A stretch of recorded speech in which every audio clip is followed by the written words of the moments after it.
Great, everyone. I have on Stacey Phillips, and we are going to talk about energy healing today, which I'm really excited about because I feel like going into a new chapter in your life. Um, there's things to maybe like work through. I know we talked last week about like reproductive anxiety, how there's so much fear around some of that these days. I know before I got pregnant with Jovi, I had gone through some personal things, and I'm like, I don't want to bring any anger or resentment into a pregnancy. And that was like a big thing for me.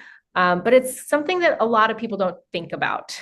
We plan for different areas in our life. And when it comes to having babies, it's just like, okay, let's start trying. But there's emotional work to do. There's obviously the physical part of it, mental, spiritually. So I'm really excited to talk about energy healing today, hear more about what you do, and then talk about how it could potentially help. To do it in that season of life of either before you have a baby or trying to conceive, expanding your family, whatever it may be. So thank you so much for coming on the podcast, Stacey. I'm really excited to talk to you. Yeah, thank you. I'm so excited. Yeah, I'm grateful that you invited me. Yeah, so why don't we talk about what is it? What is energy healing and how did you get into it? Yeah, great. A lot of people have never even heard of energy healing.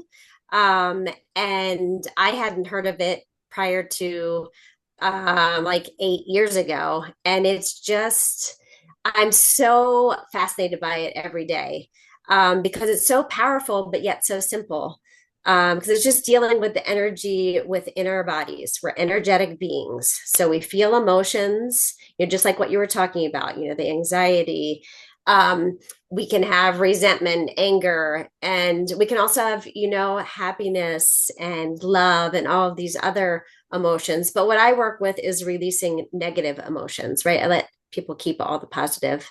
Um, so emotions, just getting back to the root of those, we give them a name and a definition and we place judgment on them, but they're really just energetic vibrations that are generated in our organs and glands that are meant to be felt. And that's why they're called feelings. And then they're also meant to be let go from our bodies. But if we don't feel them, meaning like we don't cry or yell, or oftentimes it's just as simple like, oh, it feels funny in my stomach, or my heart's pounding, or maybe you notice something in your throat, or you have a headache, all these different signs. If we can give attention to those sensations, that's all the body needs. It just wants us to know that we're paying attention. And then we can have intention in letting that energy go. And that can be as simple as just saying, I felt this energy and I'm letting it go. And so I help people to learn to welcome emotions, feel them, and let them go. And then what I do is I go in and release the energy that's been trapped for maybe a lifetime. You know, we talk about, when women are pregnant, we don't want to pass along, like you were saying, like anxiety. And so if you can release that vibration, you picture a baby in utero and they're vibrating with the frequency of their mom. And so, if we can let go of that anxiety, then the mom is attracting calm. And so, then the baby is sitting in a calm environment. And then they take on that vibration as opposed to the anxiety and nervousness and worry. Mm-hmm. Um, so, yeah. And then I think the other part of that question was, how did I come to start energy Yeah. healing? Um, and so that was, I started as a pediatric nurse and then became a teacher and then was a stay-at-home mom and then a substitute teacher. And then I feel like energy healing found me. And so it was a journey. And I feel like every piece of it was important, but I'm so glad I'm here in this part of it. Mm-hmm. I have so many questions based on like what you just explained to me. First of all, is this like the same as Reiki? Would you call it Reiki, or is this like a completely different thing? So it's a really good question. And I should have a better answer by now because like 95% of people that I tell them, when I tell them I'm an energy healer, they say, oh, is it Reiki? And so I think Reiki is more hands-on. It doesn't have to be, but it tends to be, whereas all my work is remote. Mhm. So even when I work with my family in the same house, we're not in the same room, because I work with the subconscious mind or the body. And so when I'm in a room with somebody, then the conscious mind can cloud things. So it makes it easier. I can be like hyper focused if I do it remotely. And then I can work with people around the world, which is helpful as well. Mhm. Um, but so, yeah, so I think that that's the biggest difference. And maybe that it's more, I think Reiki has more of a generalized focus, whereas mine can be more specific in areas. But I need to get clear on that. That's a great question. Um, so you said it's remote, and I'm sure people are like, okay, how do you do that from like somewhere else? Like, how are you helping release trapped energy or whatever it is? If like you're in Colorado and I'm in Illinois, like, how are you going to help me to do that? Yeah. And I love that. It is hard to wrap your head around. Like even for me, it blows my mind every day when I do it. Because I've worked with somebody in Australia, and she could tell that I was doing it when I did it. And we're literally not connected in any way except energetically. So I'm not talking on the phone. We're not doing a Zoom call.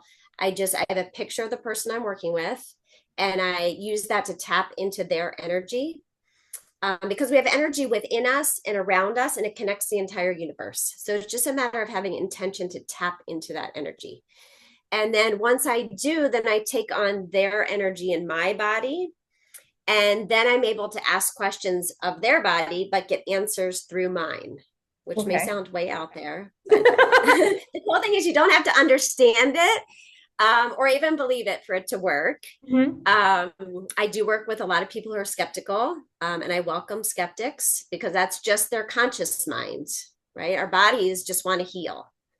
So, um, Mhm. let's see. I don't know if I completely answered your question. Yeah, just kind of like how are you doing it there, like from far away? Um, and I do think like when you hear it, you're like, okay, I get the skepticism in it, but also you can't deny that like energy exists and that it's everywhere, like that we're made up of energy. Like, there's like crazy things that you see. Like I saw something the other day about how this guy had like this sand thing when like an earthquake hit and it like drew this crazy pattern in the sand. Like it was just mind blowing. Just Love that that. everything, or like, have you heard those things where like you can pick up the sounds of just like, things happening in around you? Like it's crazy. It Um, is. It's, yeah. so I get what you're saying for sure. I would say I wouldn't consider myself a skeptic. And I think people listening to this would be like, yeah, Liz is into this. Like I'm into all sorts of weird stuff. So, it would be something that would be right up my alley and something that like I would be super willing to try. Um, because I also know like we've gotten very far, especially in Western culture, as far as like how holding energy in your body in different places affects how your body functions. Like I know I have liver issues and you hold anger in your liver, and motherhood has brought out this anger in me that I didn't know was there. I never would have considered myself an angry person. Um, I don't think anybody who knows me would have considered me an angry person. And then after I had my first, like there was something that changed, completely changed. Um, I wouldn't say it's just with my first. I realized I felt like, because I had liver issues before I had her too, but I remember in my 20s getting really into boxing and being like, whoa, it feels really good to beat the shit out of this bag. Like I didn't know that this was in me. And I would just like go crazy and be like, and I'm like, who is this person? Feels good. Yeah. And I'm like, wow, I have some stuff. I have some stuff going on. And then what a great release. Yeah. I miss it so much. I cannot wait to like do kickboxing again one day. But because it was good. It was such a great release and Yeah. it helped get so much out and obviously like such a good workout. But and then yeah, becoming a mom, so much came up and um and I didn't know necessarily like where it was coming from either. Mhm. It wasn't like the situation was making me angry. I was just angry. Yeah. Um, and I definitely experienced some postpartum rage, and it sucked. I'll be honest, it sucked. I'm It was not like sure.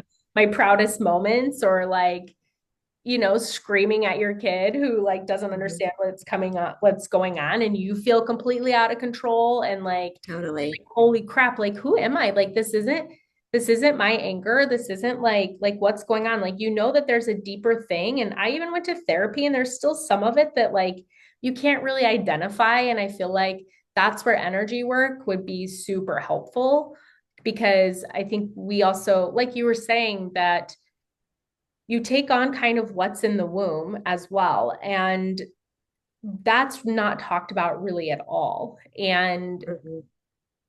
we do carry some of our mother's energy. And like when my mom was pregnant with me, my dad actually got in a severe semi truck accident and crushed a bunch of bones in his body. And Mhm. she was terrified because she had a 3-year old and is pregnant with me and had my older brother and sister, and they had to drive there where we lived.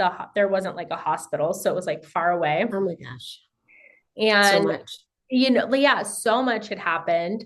Um, and the baby that she had before me was in the NICU for weeks, and there was like a crazy experience Oh with her. my goodness. So I think her pregnancy with me was a lot of fear. Um, Hmm. and we don't know like how we pass certain things on. And I think that we carry a lot of stuff that isn't ours. Hmm. And so I actually interviewed Mark Wallen on here once, and he wrote a book called It Doesn't Start With Me. It Didn't Start With Me. And he talks about generational patterns and how it changes your DNA. And like how if my parents were living in fear, living in fear, living in fear, like it's up to 3 generations. Like you can pass anxiety on. And it was a super Totally. interesting episode. So I think some things that were like, yeah, I don't know why I am this way, or I don't know why I have this thing. It's like we're carrying the energy of our ancestors. And it's Hmm. cool to learn that there's like potential tools to clear that. Yeah. And the beauty is that you don't need to know how it came to you. But yeah, that there is an answer is so important because there can be, there's so many roots. There can be inherited emotions, just like genes, which is how, like anxiety and depression and anger get passed down generationally. Um, so that you inherit that just like a gene. And then, but the beauty of that is I love inherited emotions because as much as they can be debilitating in families, once you recognize that and release it, it gets released from everybody at the same time. And so it can help so many people. And so I love that. And also, like you were saying, your mom was vibrating in fear, and she probably had her own fear as well as the fear that she had taken on from your dad, from that whole experience, because we take on other people's energy. I mean, the first thing I do when I work with people is shield you from other people's energy because we have enough of our own that we take on because of circumstances and that we've inherited or that we took on from our moms, and so we don't need to add to that from other people. So I shield people from that, which can be really helpful, so you can take on all the positive energy of the people around you but not the negative. Mm-hmm. um, but a huge part of what I love about what I do is that you don't need to know where it came from. So my son was born 3.5 months early, He's now 20, doing great. But he went through a lot and he couldn't tell a therapist about that. He doesn't really know what happened except what we've told him. But all of it, his body knows all of it. And so he's actually the reason how I found energy healing was that somebody worked with him that does what I do. And all of a sudden, at 12 years old, he was able to sleep. And he had been a horrible sleeper prior to that. And so I was so grateful. And I was like, wow, this is really powerful. Mm-hmm. And so, so yeah, like somebody can come to me and say, I want help with sleep, or I want to let go of, I know that I have anger within me. I don't know where it came from, but I just want to let it go. And so all of that can happen in my sessions. And generally, that takes the average person, it takes 5 sessions. I generally recommend 5 to 10 for life transformation. Mm-hmm. And it just depends on the person and what they've been through. Yeah. How do you think that this would help with motherhood or like before you have kids? Yeah. Well, at motherhood, like just the whole pregnancy, like from start, like from when you just start thinking about like, I want to have a child to, being a parent. I feel like it's so nice if you can let go, like you were saying, like you wanted to let go of that before you got pregnant. And so that not only helps you, right, to feel better in your body, but then you're not passing that energy along. And Yeah. so it can just be so helpful on so many levels. And it just makes pregnancy easier and postpartum easier. And um, I think that we put so much pressure on ourselves as moms, and like before we even become a mom. And so first time moms especially have anxiety and worry and nervousness and all of this. And so if we can let go of those vibrations, at some point during the pregnancy so that it's lessened for their baby, that's super helpful. And so I love working with pregnant women. But Mm-hmm. at any point during that process, it can help with fertility too. Just because a lot of times we're just so worried that we're not going to get pregnant that it can be stifling. Like you hear all these stories of women who try for so long and then they decide to adopt and then they get pregnant. Mm-hmm. And so a lot of it, I think that it can be prevented or at least helped to a certain extent if we take away all of that worry and that load, that weight that we carry, like, oh my gosh, am I going to get pregnant? Um, and so I think it can be helpful on many levels. Yeah. Yeah. Um, I think too, like, we were saying that like emotions can be passed down. So like if you have the chance to like clear some of those and get rid of them Mhm. before you have kids, then you're not like passing it down. Um, Exactly. which is like a cool thing to think about. Um, I really do feel like our generation is the ones who are starting to be like so much more aware of things. And like my sister and I like talk a lot about how like we're the breaker of chains and like trying to heal um inherited family trauma or whatever it is, because like we're doing the work, we're doing as much work as we can so that our kids don't have to. Obviously they're going to have their own stuff to work through. Right. Nobody is going to not never have anything. um but like our parents generation wasn't really the type to like go to therapy and like self-reflect. And I think like a lot of people in their 30s 40s, maybe even 50s, like grew up in like kids are seen and not heard, you just do what I Mhm. say, the answer is just no, there's zero explanation. I'm very much the authoritative figure, and you're like basically kids are second class citizens, Mhm. like. And so I think that like we're working really hard to try to like break that. Like obviously with my kids, like we are the heads, the parents are the heads, and but our rules Right. are in place to protect you. And that's like what I explain to my kids. Like I don't want to say no just to say no. Like it's like, no, we can't do that because of this. Like I try to have conversations around it, but it's not like, no, no, no, no, no, no. Like we do say no a lot, obviously, You like, have to. Yeah, that's part of parenting, right? well, and right now my 2-year-old is like, the phrase that I say the most in my home right now is get off of Carlo. Please get off of Carlo. Can you please get off of Carlo? Stop climbing on Oh. Carlo. Leave Carlo alone. So my 10-month-old is just constantly smothered. And so I'm like, no, no, stop, stop, stop, stop, like 100 times a day.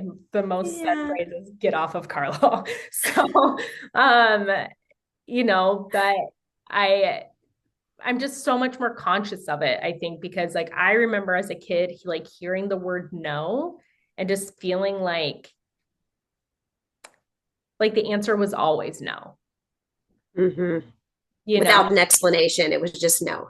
Yeah. because I said so. That's the explanation. Right, Um, exactly. yeah, so I totally remember that. yeah, I said so. You don't need any other reason.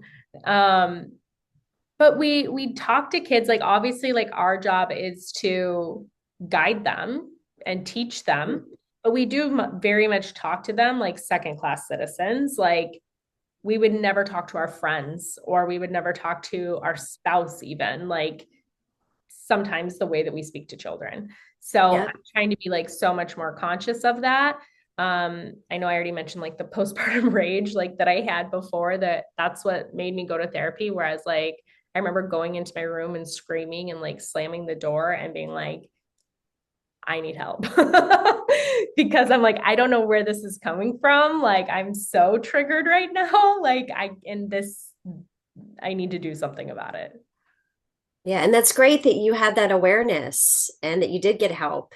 And it that's exactly how I describe trapped emotions as triggers. They're attractor fields for more of the same energy, and they're triggers. And so, if your liver is already compromised, then you're more likely to attract anger and bitterness and resentment, and all the emotions of the liver and gallbladder. And so even if the circumstances are beautiful, you're already set up for that. And so the littlest thing can tip you over. And then you add in hormones and all that. And it's just, it's hard. It's really hard. But awesome that you were able to recognize that. And so I think, the thing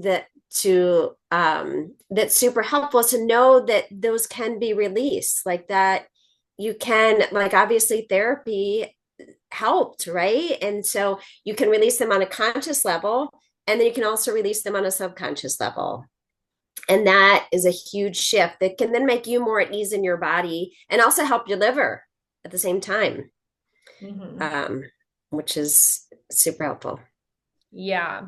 Yeah. I always wonder some of that too, because I'm like working with a functional therapist or not functional therapist, a functional like dietitian with some like underlying health issues I have on. And we were talking about that too, because she knows like where some of my anger is at. We were talking about it. So she sent me this like guided meditation um, Mm. to like listen to like help as well, because we're trying to like get my liver to like function properly. So Mhm. it isn't just about like taking certain herbs and supplements and dietary and lifestyle changes. It's also like activating my parasympathetic state so that I can actually rest, like trying to actively rest and digest when I eat, which as a mom right now, it's still just like not happening.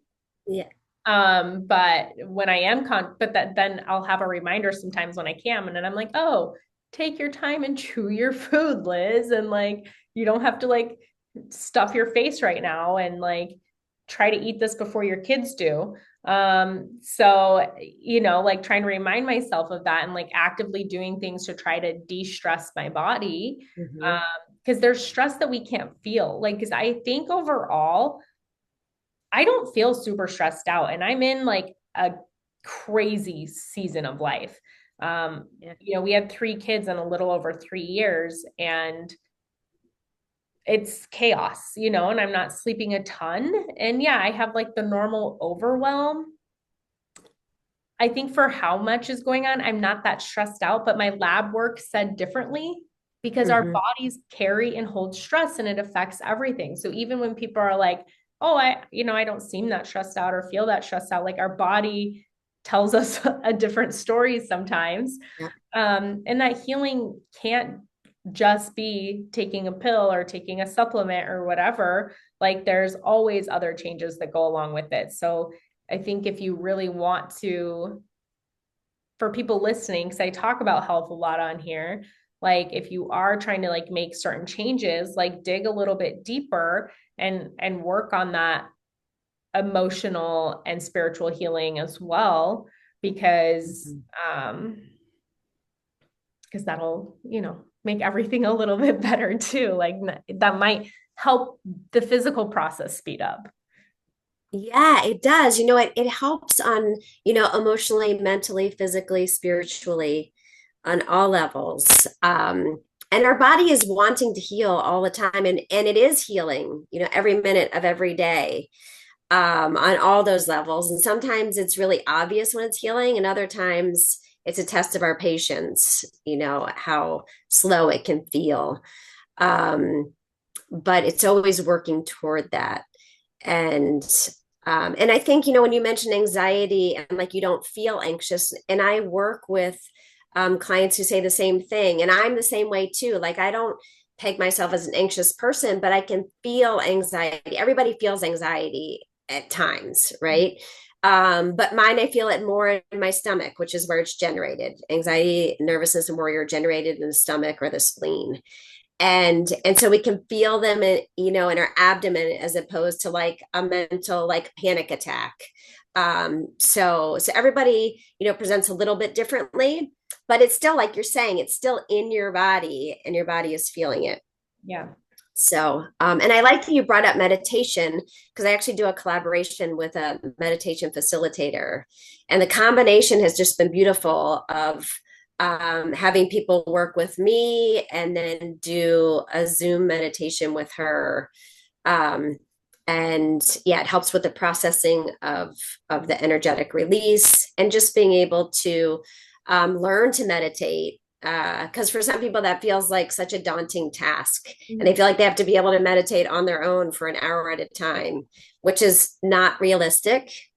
And so she teaches how to do, I mean, she gives people a 5 minute reset, which is anybody has 5 minutes, right? You can fit that in anywhere. But so she guides you through an hour, but then breaks it down and sends this 5 minute, which feels much more doable for a lot of people. Mm-hmm. Yeah. Yeah. Meditations always seem daunting to me. I got into it like once upon a time in my life, but yeah, either like super short ones or sometimes like I'll go to sleep with one. And I'm instantly out. So I never like, I put on that like anger healing one the other night. It couldn't have been on for more than 2 minutes. So, but it'll That's still play awesome. till the end. But I have no problems going to sleep usually ever. Um, You're exhausted, I right? know, I know. Um, but yeah, that's super interesting. I'd love to talk a little bit more about you because like, how you explained it earlier, how you take on their energy. So somebody listening might be like, okay, so I can just look at a picture of this person and I can do it. Hmm. So like what makes it different when you do it versus like if I'm like, all right, I'm just gonna like look at the picture of my friend and like take on her energy and do it.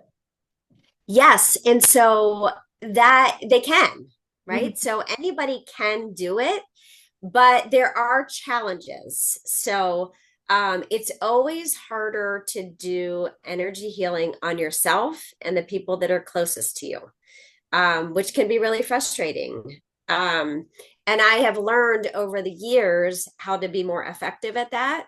But but it's a process to learn that.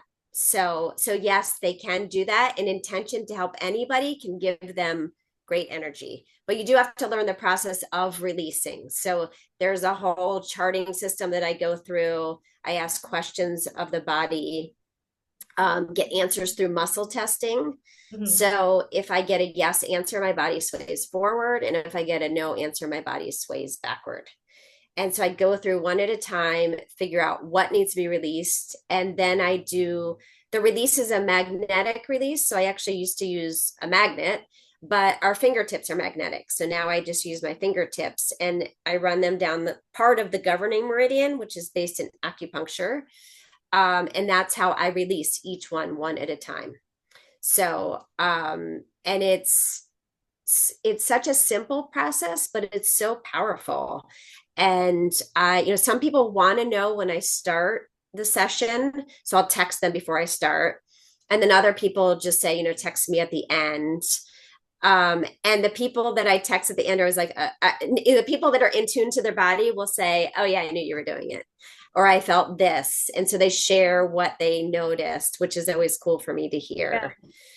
Um, and then afterwards, some people like to talk about what's gone on and what's going on, and so for them it is they can share. I do an intake, and so they can share as much as they want or as little as they want. Somebody can say, "I had childhood trauma, I need help," and that's all they Mhm. need to tell me.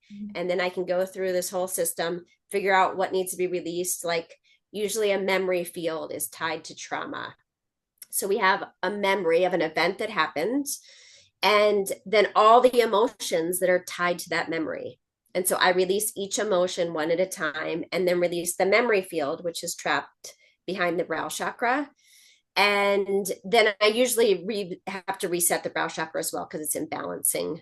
And chakras, for those who don't know, are the energy centers of the body. Um, and so then by releasing a memory field, it can help people to move beyond a trauma. I don't give them amnesia, but it allows them to then remember the event, but not go back to that same like emotional traumatic. It doesn't bring them right back there, which is hard. Like if you're getting triggered all the time by this event that happened in different situations, it's so draining. And so I take that away from them. It's also the root of most phobias. So if I release a memory field that somebody had from a phobia, then they don't have it anymore. Yeah. Hmm. But it's getting to that root is the key. Yeah. Yeah. I'm uber claustrophobic. Like if I'm Mm. putting on a scarf and my husband will make fun of me how many times I freaked out about like one time I put a hoodie on the wrong way and I was like, like freaking out, like I couldn't breathe. And he's like, dude, you gotta calm down. I'm like, like I can't even like But you can't control it, right? It brings you no. back to that space. And you might not even remember the memory, right? It Yeah. might have been from, like a distant memory, potentially even something passed down to you.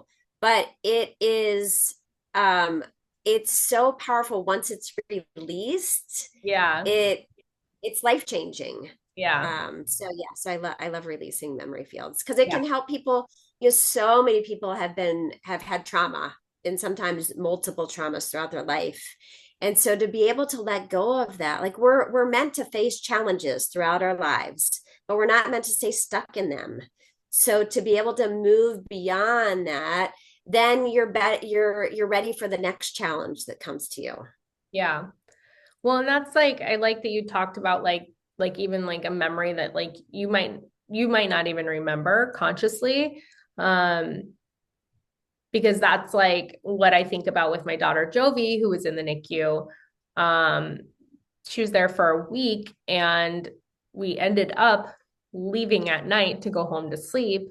And it was like during COVID and the hospital was like 45 minutes away. So we weren't allowed to stay there. My husband and I were not allowed in at the same time. And there was just like a lot. So they were like, please go home and rest. Like, so every time I'd like get up and pump, I'd call the hospital, I would check on her. Like the NICU nurses were awesome. They were so kind. I'm like, I'm just checking on Jovi. But I'm like, I wonder like what trauma she doesn't remember it. Mm-hmm. But babies know when your mom's not there and like sleeping for a week, without your mom there, Yeah. without like your smell, like, they don't know that babies don't know that they're even apart from their moms for like the first 9 months. They say like 9 months in, 9 months out, like you're one unit. And I'm like, she was on her own, and I'm like, I don't know. I'm like, my husband will make fun of me because I'm like, she probably has abandonment issues. Like, like who knows like what's going on or what she'll have from that week. And even just the getting needles in her every single day and all of that stuff. I mean, you went through it with your son for a much longer period of time. I assume he was in the NICU longer than a week, born He three. was in for 4 months in a week. Yeah, right. That's So yeah, it was a really long time. And I have released abandonment from him. mhm. Yeah, I mean, it's traumatic. And, we couldn't hold him for 27 days. So there's so much there. He was intubated. Was on a ventilator for 5.5 weeks. Like there's so much that he, on a conscious level, can't tell anybody about, but his body knows everything that happened, just like your daughter. Mhm. And so, yeah, you're right. It's all in there. And especially since they don't have the coping mechanisms, like they're thrown into the world and into this chaotic mess of, not being nurtured the way that they should be nurtured. And so it is, they definitely have that energy in them, but it can be released. Yeah. And that's what I love is that, sometimes we feel like, oh, I guess I just have to live like this, or she has to just deal with that. Or my son has to just deal with it, but you don't. Like, it can be released. And so it just gives hope to a lot of people, and allows people to realize that nobody has to live the way that they're living if they're not happy with that, right? Yeah. And so many of us, we have parts of our lives that we're not, don't feel good about. And it doesn't mean that you're always supposed to be happy, because you're not. Like, we have to have a balance of emotions. I'm not trying to just have people, be joyous all the time, or not experience anger, not feel sad, because that's all super important. Yeah. But what people are learning is that, yeah, I can feel into the sadness. I can cry, and I can, talk about if that makes me feel better, or, do nurture themselves, right? Like, take care of yourself. That's an important piece too. But that once you allow yourself to feel that energy and let it go, then it's like I get excited about a good cry. Mhm. Like, it's just, I'm like, yeah, now I can cry, and then I can let it go. And it's an important thing to learn, and that we're not often taught. Yeah. I saw something the other day and now I don't remember what it said, but it had something to do with how like it was talking about how healthy crying is for you. And I'm like, man, I'm so healthy because, but my crying is like, I think just, I'm so soft after being a parent. Like any Disney movie that we watch, I cry. Yeah. Like me and my husband, like we laugh at each other because like we're just so much more sensitive now than like we used to be before Mm-hmm. we had kids. I don't like full on obviously bawl, but like, I mean, I cry quite a bit, but Yeah, just I'm a at like crier. those type of things, like usually my own emotional stuff, not, not as much, more just like Yeah. I read a happy story. Like, I just saw the other day that I read some story about this like 90-year-old guy. His wife had passed and he made this friend and now he's 98 and he's still alive because like he's friends with this like 30-year-old and they were showing all their pictures together and I'm like, oh my gosh. Like, Yeah, I would totally cry. like I'm like a total sop. Um, but yeah, a good healthy cry. I'm always down for Yeah. that. Yeah, I love it. Well, awesome. Well, I just want to thank you so much for coming on and for sharing what you do for people listening. I feel like it's always a good idea, like just to know. I'm huge on people knowing their options. Like, obviously, I work as Mm-hmm. a birthing doula, so I'm like, you can choose what you want, but I want you to know your options. I want you to be informed. I want, instead of people just telling you this is what you should do, or this is how you have to do things. So I always think it's really good to learn about another tool that you can put in your tool belt when it comes to Mhm. healing, when it comes, whether it's emotional things or even like the physical thing, like you're trying this stuff for your liver and, you might as well tack on the Yeah, emotional stuff too. Well, totally. I want to talk quick because I know that like, so is part of this, is it Eastern medicine, Chinese medicine, where like the body parts they're attached to the emotions? Yeah, I mean, what I do is, yeah, Eastern medicine based, alternative healing. Yeah.